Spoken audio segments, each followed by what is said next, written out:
So as we roll out for our final feature race here at Luxor Western Springs Speedway, it's the Salters Sprint Car feature for 20 laps. It's going to be Dean Cooper in the 84P. He's my pick here for the feature, but it's not going to be without a battle from Jamie McDonald in the 71A on the outside of him.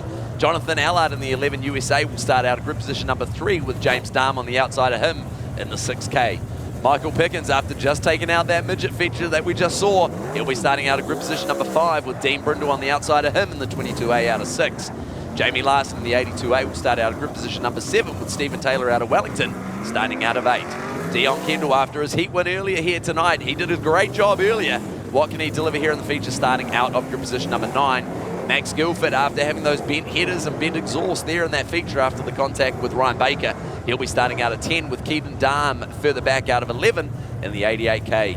Then we go back to Lance Beale in the 87A starting out at 12. Then we go back to Zachary Sokal, the rookie, in the 47A starting out at 13.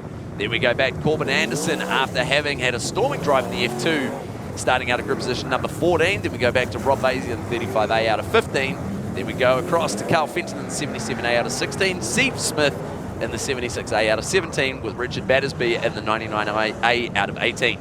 Then we go back to Raymond Griffin in the 11A starting out of 19. Holly Williams out of Mount Maunganui in the 9M out of 20. And last but not least, Ryan O'Connor in the 98A out of grid 21.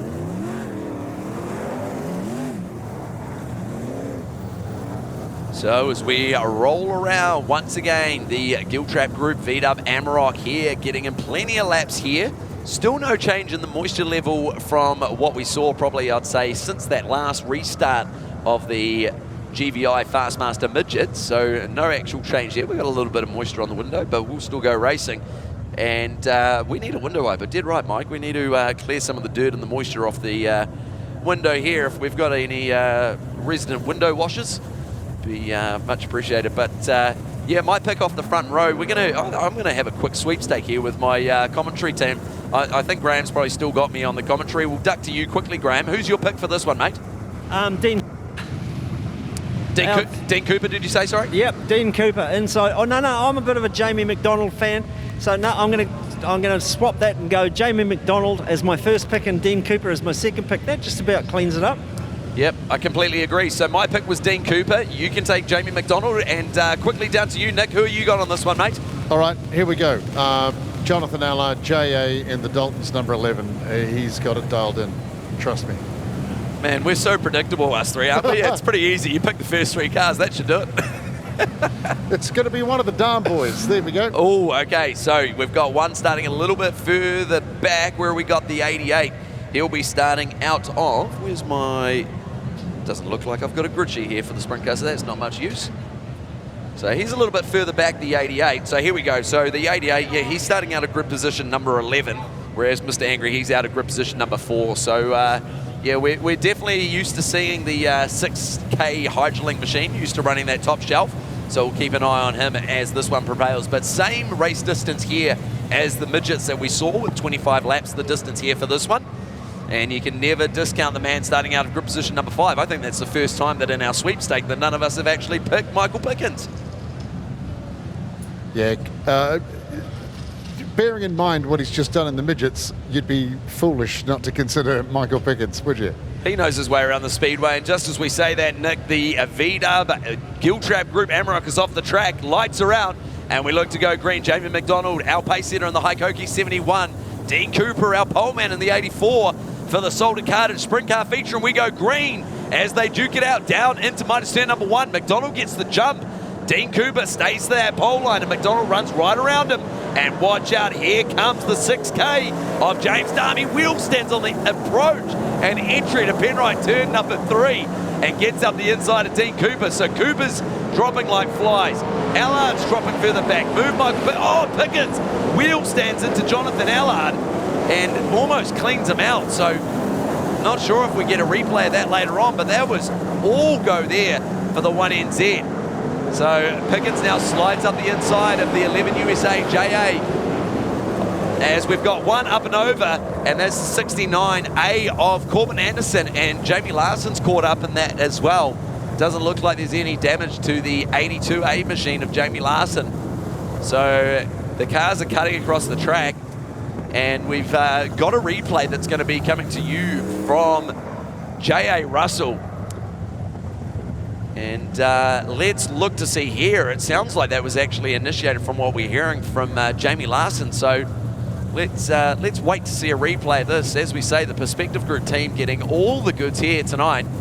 Here we go. So watch Jamie Larson. Look at this wheel stand just out of shot. Check this out. So he gets all out of shape, hits the grass, hits the wet stuff, and comes across straight in front of Corbin Anderson. Bang, left rear. Watch the poor youngster up and over on the gas once.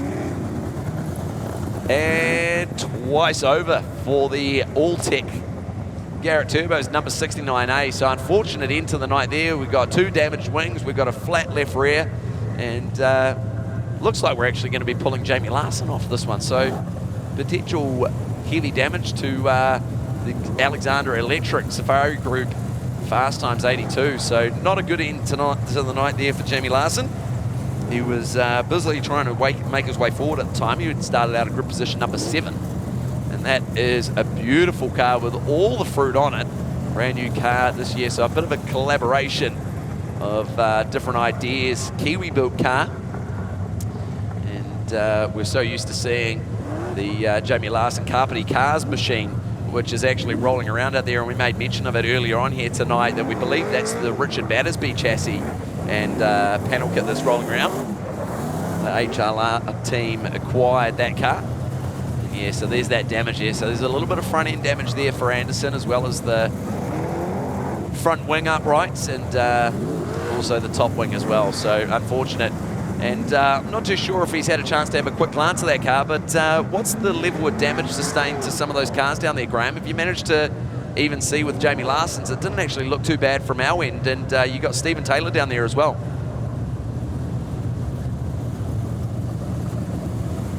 I've got Stephen Taylor here. I've got the camera guy coming and have a look. Look at this. This is the back end of his differential. So the whole differential has just snapped in half. So inside here is the pinion gear, so that goes onto the crown wheel. So the pinion gear, this is the lower shaft, and the gear ratios are in the back. Makes no difference now. Nothing's going to work or turn that engine anymore. Could you believe what happened? I was kind of a bit gobsmacked when you guys showed me that. I thought it might have dropped the drive shaft or something, but I didn't expect to see it split in half. It'd make for some good photos at least. That's crazy, isn't it? Right, we better get into the safety zone, guys, because we're going to go green in a sec. The things people do to get their photo on Instagram, Graham, that takes the cake. I've never seen a diff fall out of the back of the car like that. Yeah, casting fracture. Yeah, it's crazy. Yeah, so Stephen Taylor was actually running another one of the cars for the Bay's karting squad out of Bay Park last week, and I think he was just almost made, or may have made the third step of the podium. So lights are out around Luxor Western Springs Speedway, and we look to take the green here. So it's going to be the 6K of James Darm off the front row with the 71 Haikoki man and Jamie McDonald. When is he going to go? Early or late? About halfway in the middle, as Jamie McDonald gets off to a great start. And look out, here comes Michael Pickens. He's up to 4th. He sets his eyes now onto the back of Brindle, gets up the inside. There's those two cars running side by side, Allard and Dean Cooper in the mix as well, as Mr. Angry gets all kinds of out of shape and drops a spot and moved Dean Cooper up into the 3rd spot. Michael Pickens now up into the 2nd spot. Where did he come from? When we last checked, he was running in the 4th spot, and now he's already up the inside of Jamie McDonald. Here is this battle. Still 21 laps to go. Throws up the inside of Jamie McDonald. Jamie McDonald will want to take his first win in this brand new Harris race car, but there is that slider from Michael Pickens. Gets up the inside, slides it there, and watch out, here comes MP leading with 20 laps to go. So as we move a little bit further back to the man in 5th position, Jonathan Allard, Dean Brindle, and James Darm in there as well. James Darm really wanting to try and get that 3rd position off Dean Cooper. And James Darm just keeps on slapping the wall as we've got Holly Williams around down at Penrite turn number 3 and 4 in the Pacific Toyota Trade Zone machine. So the only female in the field finds her way round. And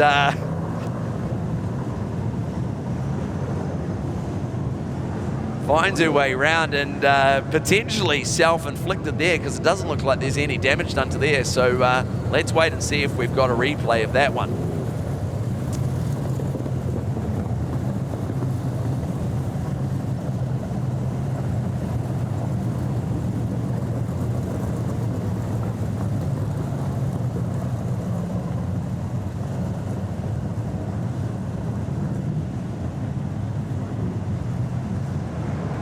So as the Speedway New Zealand safety crew and the Lucas Oil Western Springs safety crew check out what could be the potential damage, that car is stuck on full lock.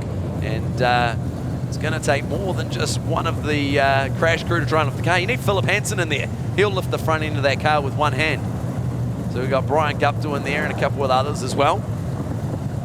And, looks like we're going to be using the tow truck. Are they going to be using that just to lift the front end to get it off full lock? Let's wait and see. Hopefully the Holly's going to get a restart. We're going to have to wait and see. But let's wait and see. We're back to our fast front row. It's McDonald and Pickens once again. Still double digits left to run here in the Salters sprint car feature. Dean Cooper back up into the third position, having started off the front row as our highest point scorer here tonight. Then we go back to James Darm. He's going to be starting on the outside of Cooper. Jonathan Allard's really surprising here tonight. He's really struggling to make inroads. He's sort of been hovering around that 4th and 5th position here. He started out a 3rd, but just struggling to really make inroads on these drivers in front of him. And on the outside of him, Dean Brindle, the 22A. He's pretty much hovering around that same spot. He started out in grid position number 6, and he's still sitting 6th. So only limited meetings at Lucas Oil Western Springs Speedway, and from what I've heard, I don't think he's actually doing anything else around the country. He's just doing selected meetings. So we look to go green. Are we going to go green this time? Lights are out around the Speedway.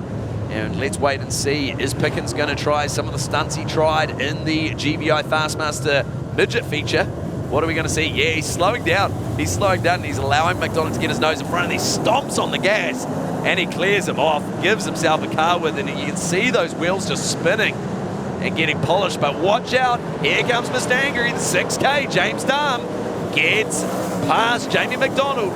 So move the 6K up a spot. McDonald fights back, but can't get it done. So the 6K moved up into the 2nd spot.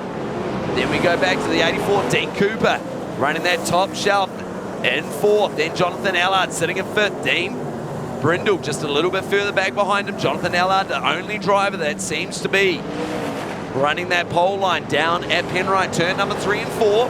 Top shelf down at 1 and 2.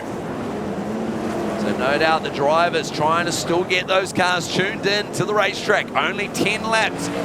Not quite. 9 laps completed here as Allard tries to run around the top of Dean Cooper. He gets the job done. So move the Daltons, 11 USA, up a spot. That moves JA into the 4th spot now as he sets his eyes onto the back of Jamie McDonald. And watch out, Michael Pickens is already fast approaching the car of Carl Fenton and Battersby as well. So a little bit more rain starting to be applied to the racetrack here as well. So that's going to be throwing this one wide open. Pickens tries to get around Carl Fenton. It's a little bit hard, as we say. It's one thing to catch them, it's another thing to pass them. But he's got about a straightaway between himself and James Darm at this point in time. He clears off Carl Fenton. Then he sets his eyes onto the Penrite, number 99 of Richard Battersby. And he can just put that car anywhere on the racetrack and make it stick. The CRC Stadium Finance 1NZ now tries to get around the 11A of Ray Griffin. He does so. Now he tries to get up the inside of Rob Vasey. Does so.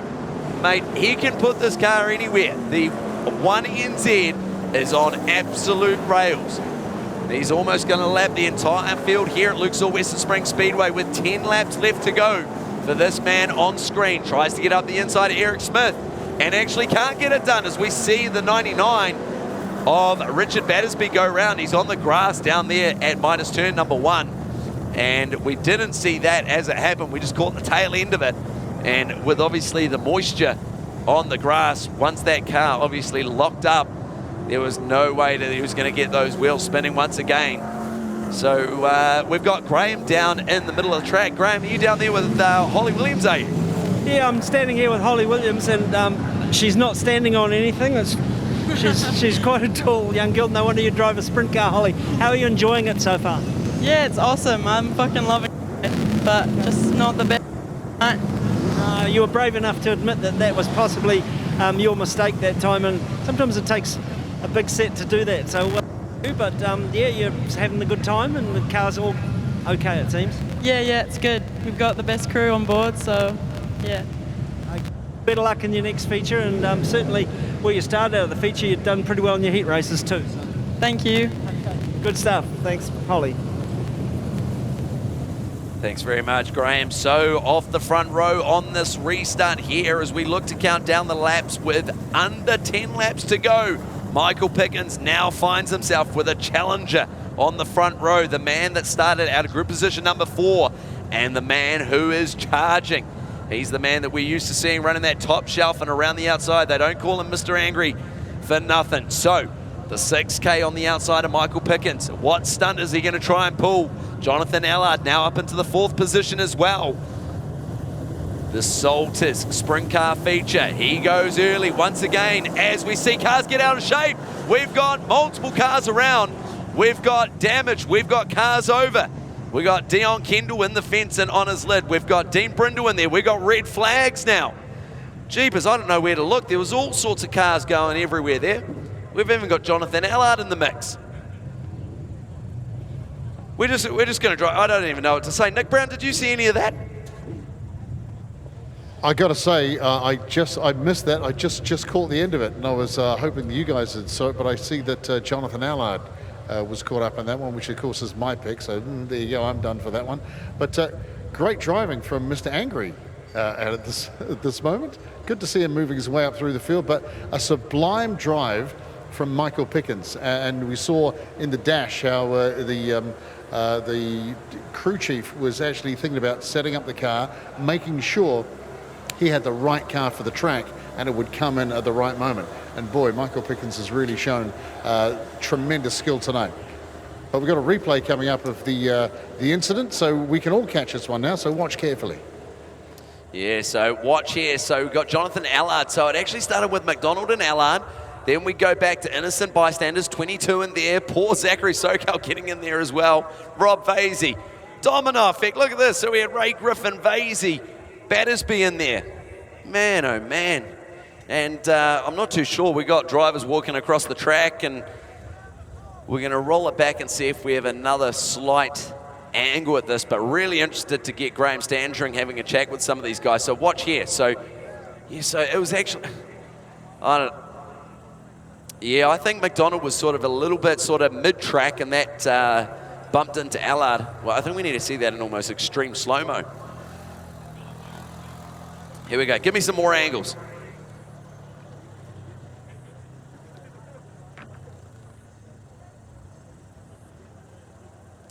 Here we go. So we've got another J.A. Russell replay of this. So there's that right rear with contact with Jonathan Allard.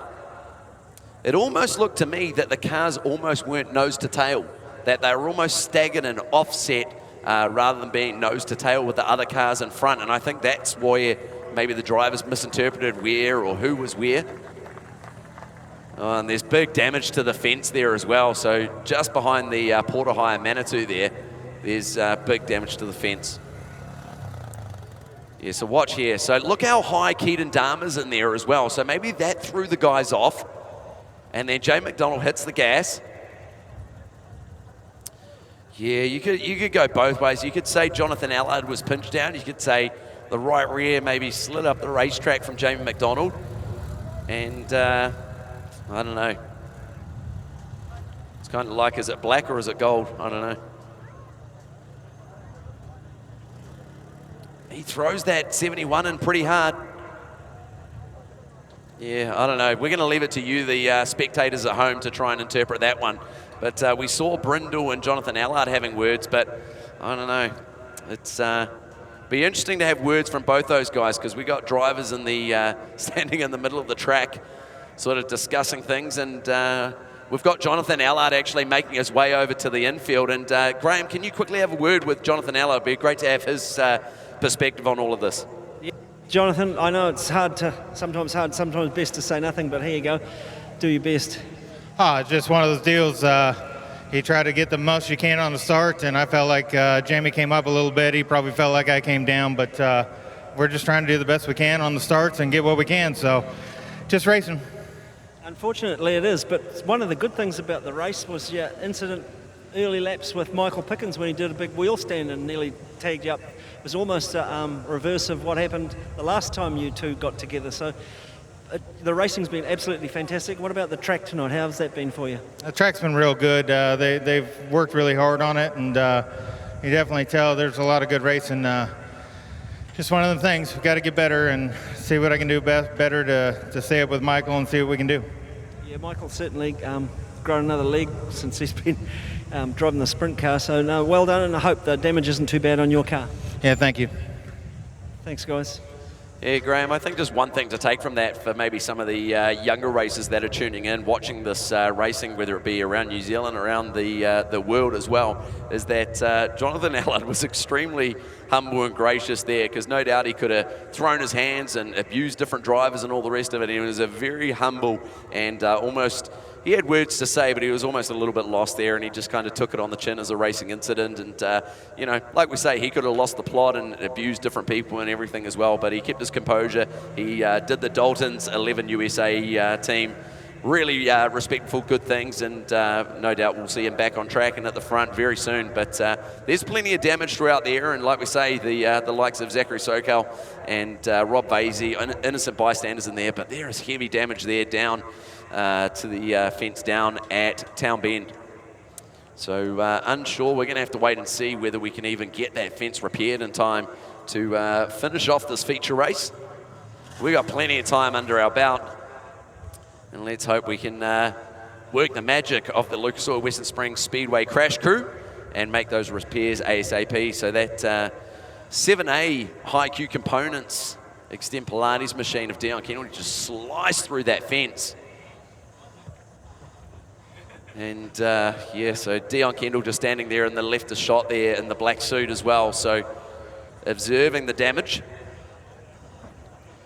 But yeah, Allard's car doesn't actually look that bad. No doubt there'll be a little bit damage to the right-hand side. The rear bumper looks a little bit worse for rear, and the left rear tire is flat as well. Front damage to the wing, and wing stays as well. So looks like maybe a little bit of damage to the center of the top wing as well. So as we see the 22 car of Brindle getting pushed off the track, far too much damage to get restarted here. So unfortunate here for a large amount of our front-end contenders here. So those guys were pretty much, you know, the you know, 4th, 5th, 6th position as that happened. So we've lost some of the fast guys and girls of the field. Larson, Stephen Taylor, Rob Vasey's been even doing a great job here tonight, and Vasey started out of position 15 after having had a really strong heat race here tonight.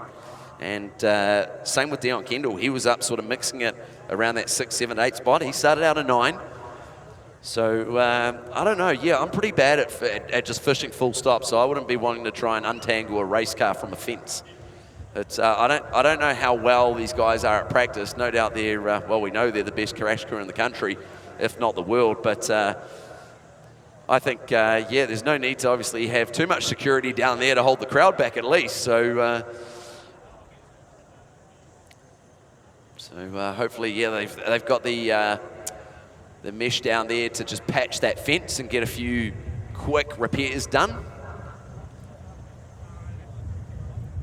So yeah, we're on hold at the moment, but no more drivers making their way to the infield to see Graham, as we see a whole lot of extra wire and mesh getting carried across the racetrack at the moment to help repair that as well. If we bring a little bit of action to you guys at home, if we get a shot of the amount of bit of DIY track maintenance about to go on here as we see the roll of mesh getting brought across. So I didn't realize that Bunnings was open this late. I was at Mitre 10. I think they might have gone and seen one of Rob Vasey's sponsors and got down to ITM. There we are. the team maybe down at Dale ITM might have been open down in Rosebank Road. I don't know. Here we are. So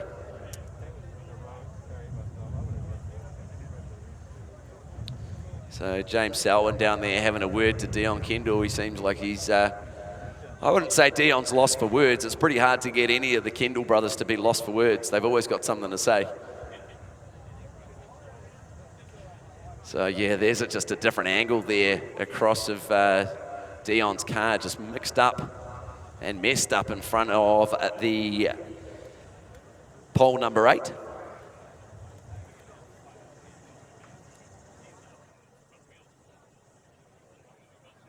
Oh my, we're having all sorts of different stories of the Kendalls hanging off fences here at Western Springs Speedway. We won't go there. Dion was having a good night up until then, so unfortunate there. And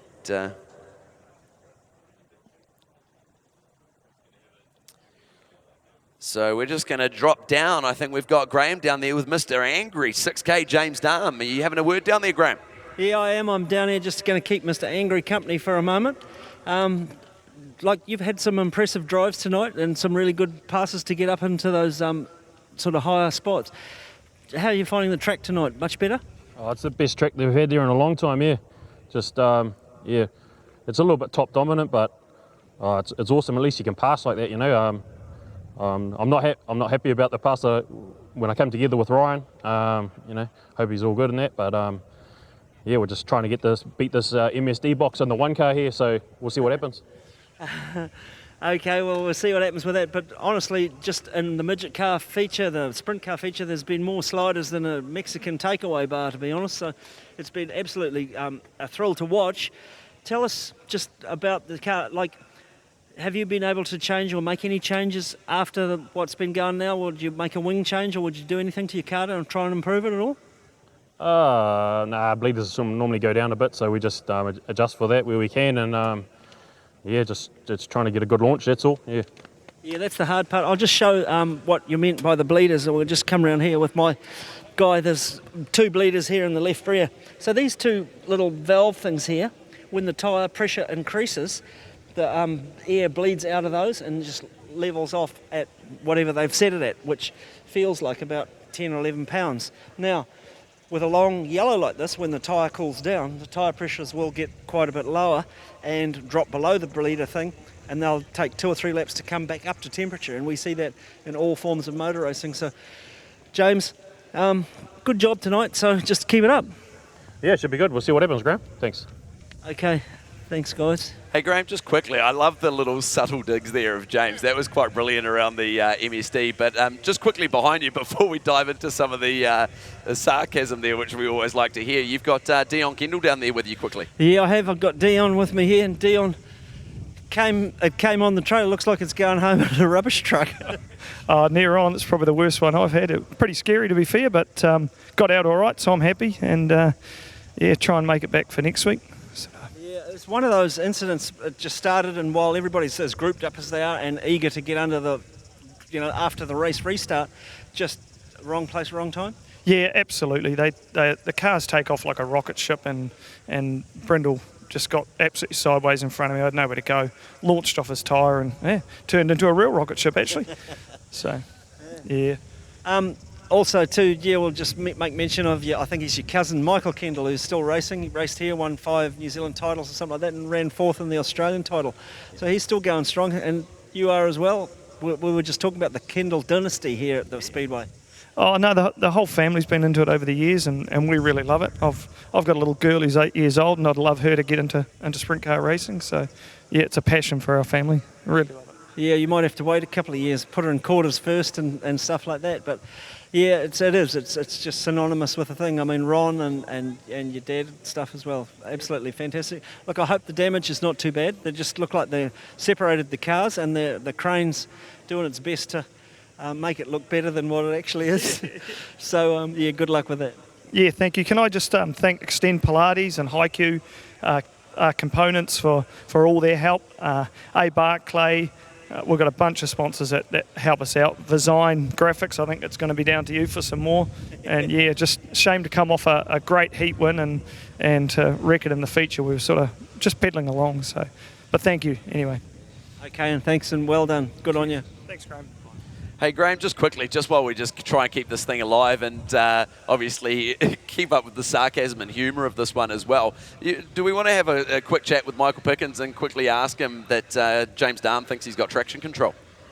Okay.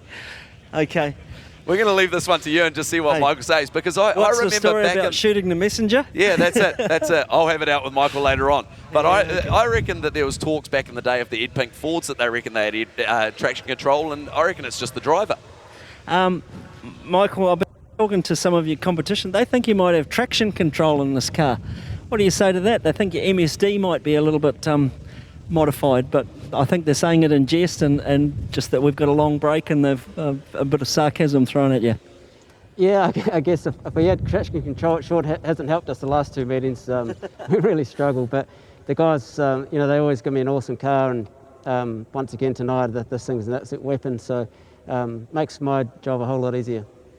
Now, I was thinking of something that I was going to ask you while the likelihood of you winning this race, which is obviously pretty high. We had a chat at the beginning of the season at John McCullum's bar, the Pigeon Bar, and we came up to the thing about how many features you'd actually won, and you were actually dominant in all respects of that and getting closer to 200. So do you have a figure of that, how many features we're up to at the moment?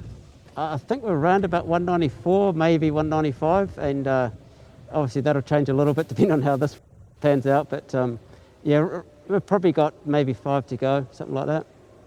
Okay, well, what we might have to do is we might have to get the Norm Sutton 100 feature win ring and add double it or something like that, one for the other finger or something like that. But certainly an outstanding career, and it looks like we're going to get close to getting going again soon. It was just unfortunate what happened behind you. I think a bit of sort of elbow grease and into it. So good luck. Yep, thank you. Good job, Grant. Very nicely navigated, my friend. So Michael taking that one on the chin. I always remember back in the day when Seamount Racing first brought in the Ed Pink Fords, and they were definitely a class of their own when we had the late Tony Elliott driving and Dave Darlin and the likes, and obviously the late great Bryce Townsend as well, and Michael Pickens was the young gun in the team. And there was all kinds of discussions on the pitch and tone and all sorts of those cars, but I think the talent was actually behind the wheel and the traction control was the right foot. So I think that's what we're seeing here once again with the current 1NZ Michael Pickens after Graham having had a chat. And that's a very sad looking high-Q component, 7A of Dion Kendall, Extend Pilates. I think Dion might be sending some more invoices out on Monday morning. And these race cars aren't cheap, and Dion doing a great job operating at his highest possible level, and doing a very good job on a restricted budget as well, and trying to take it to the drivers, especially this guy on screen. Everyone's trying to take it to him, and very cool to see the banter, the rivalry on and off the track with the likes of Mr. Angry, James Darm, Michael Pickens, the 71, Jamie McDonald. Has he had a bit of a freshen up? Has he caught his breath and, maybe trying to have a bit of a reset on this one as well? No doubt the drivers were under plenty of pressure and stress in that one as well. High heart rates and working hard as we see the last of the cars getting pushed off. The 88 car of Keaton Darm just in front of us, the Valvoline original lubricants machine. We've got Lance Beale, Max Guilford still out there as well. And as we look to get going, so only a handful of laps left to run here at Luxor Western Springs Speedway. Not long to go, 11 laps left to run here as we see the front wing actually popped up on the car of Battersby. So discount the 99A of Richard Battersby as he pulls off into the infield. That front wing is standing up, pointing to the sky.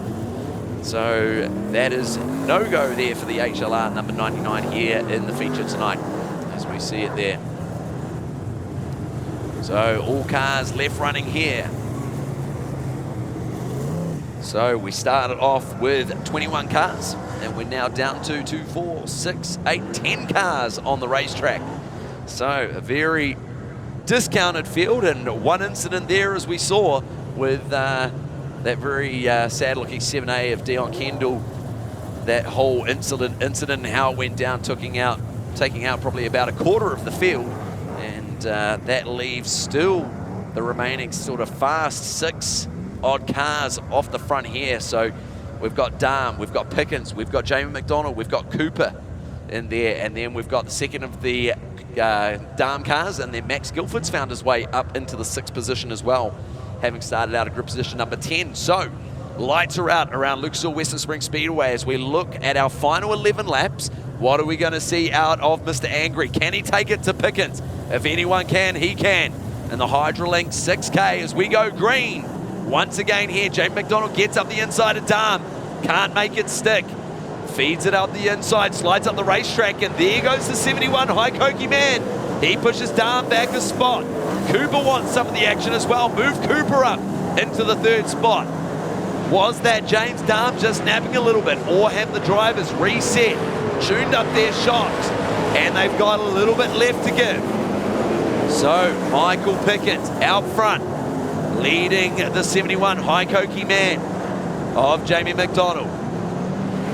We've even got crews from different teams listening down on the side of the track, listening to the engine note of Michael Pickens, trying to almost pick up whether they think they've got that car hooked up to some form of traction control. So it's quite funny to watch here for us up in the commentary tower. But at the moment, it's Pickens from Jamie McDonald, from Cooper, from Mr. Angry Dahm.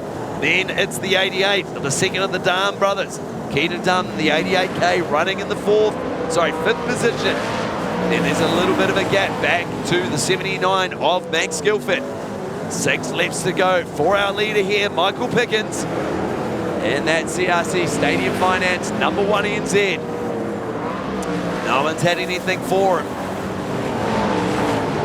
He wasn't quite this dominant in the midget as we saw, but no one can touch him here in the sprint car ranks as we start to see a little bit more rain falling, but we're going to get this one in the books with 4 laps to go. Next time by as Pickens now finds himself onto the back of the lap traffic. Carl Fenton there, Pickens gets up the inside, very nicely navigated. 3 laps to run, next time past the post for Pickens. Pickens now on the back of the 76 of Smith. We're still green, the rain still falling from the sky. Still Jamie McDonald in 2nd position. Pickens goes high, jumps the cush, gets away with it just by the skin of his nose. So it's still Pickens from McDonald, from Cooper. Cooper having a great run here at Lucas Oil Western Springs Speedway. He's been on the podium numerous times this year.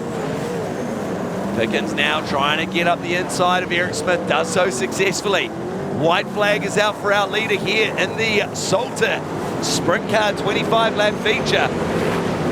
McDonald now gets under. Carl Fenton here on this last lap. Pickens tries to get up the inside of Ray Griffin as the checker flag comes out for our winner. Michael Pickens takes home the Salters 25 lap sprint car feature here at Lucas Oil Western Springs Speedway. 2nd place goes to a well-deserving Jamie McDonald, and 3rd place will come home to the 84 of Dean Cooper.